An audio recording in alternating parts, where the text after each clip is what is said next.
First aid, rescue, and water safety. Please subscribe and click the notification bell. First aid is an emergency care for a victim of sudden illness or injury until more skillful medical treatment is available. First aid may save a life or improve certain vital signs including pulse, temperature, a patent unobstructed airway, and breathing. In minor emergencies, first aid may prevent a victim condition from worsening or provide relief from pain. First aid is the immediate care given to a person who has been injured or suddenly become ill. Includes self-help and home care. If medical assistance is not available or is delayed, it also includes well-selected words of encouragement, evidence of willingness to help, and promotion to confidence by demonstration of competence.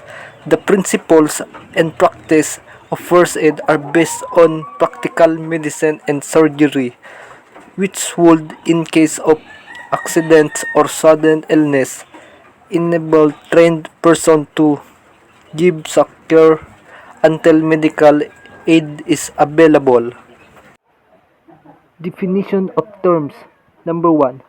Emergency is a situation that poses an immediate risk to health, life, property, or environment. Number 2. Injury is a general term that refers to any damage to the human body. Number 3. Self-aid is any care given to oneself. Number 4. First aider refers to a person who gives first aid. Number 5. Hemorrhage is a escape of large quantities of blood from the blood vessels that may cause shock. Number 6. Shock is a state of condition when there is not enough or adequate blood supplies to the vital tissues and organs. Dressing is a sterile pad or a compressed sponge that is applied directly to cover the wound. Bandage is a piece of material that is used to support a dressing, splint, or an injured part of a person's body. Fracture refers to a break in the continuity of a bone. Number 10. Venom is a poison secreted by some animals and injected into the body of victims through bites. Number 11.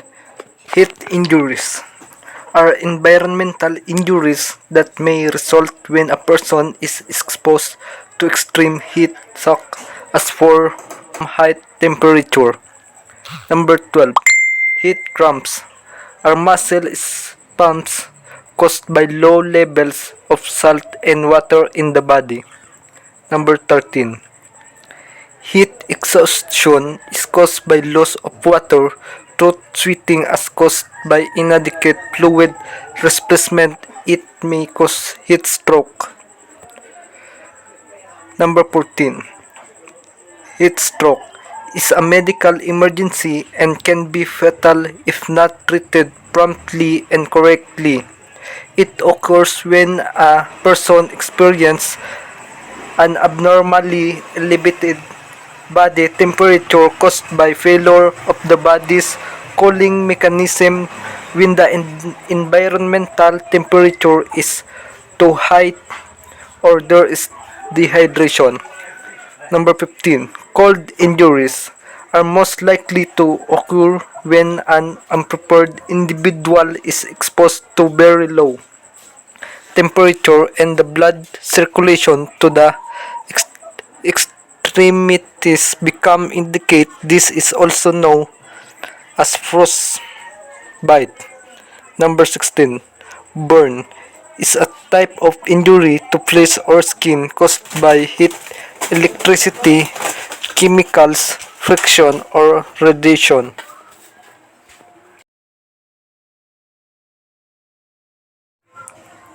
Characteristics of first aider. Number 1. Observant. The first aider should notice all signs and symptoms of the illness. Number 2. Resourceful. The first aider should make the best use of things at hand. Number 3. Gentle. The first aider should not cause pain to the victim and patient. Number 4. Tactful. The first aider should not alarm the victim and patient. Number 5. Sympathetic. The first aider should be comforting on the feelings and pain experienced by the victim and patient. Number 6. Cheerful. The first aider should have happy expression that inspires confidence. Objective of first aid. Number 1. To alleviate suffering. Number 2. To prevent further injury, damage, or danger. Number 3. To prolong life. Importance of first aid. To save life. Number 2. To prevent permanent disability. Number 3. To reduce prolonged hospitalization. Basic life-saving step. Check for blood circulation. Pulse. Number 2. Check for breathing. Number 3. Check for bleeding. Number 4. Check for shock. Purposes of first aid training. Number 1. To prevent accidents. Number 2. To train people to do the right thing at the right time. Number 3. To prevent added injury or danger. Number 4. To provide proper transportation if necessary. Number 5. To give first aid for large numbers of persons caught in a natural disaster. General direction for first aiding. Number 1. Don't panic. The first aider must remain calm so that he or she has a clear mind during the emergency. Number 2. Ensure the safety of the area. In an emergency situation, the first aider must first make sure that the area is safe for him, her, and the victim. She should transport the victim to a safer place if necessary. Number 3.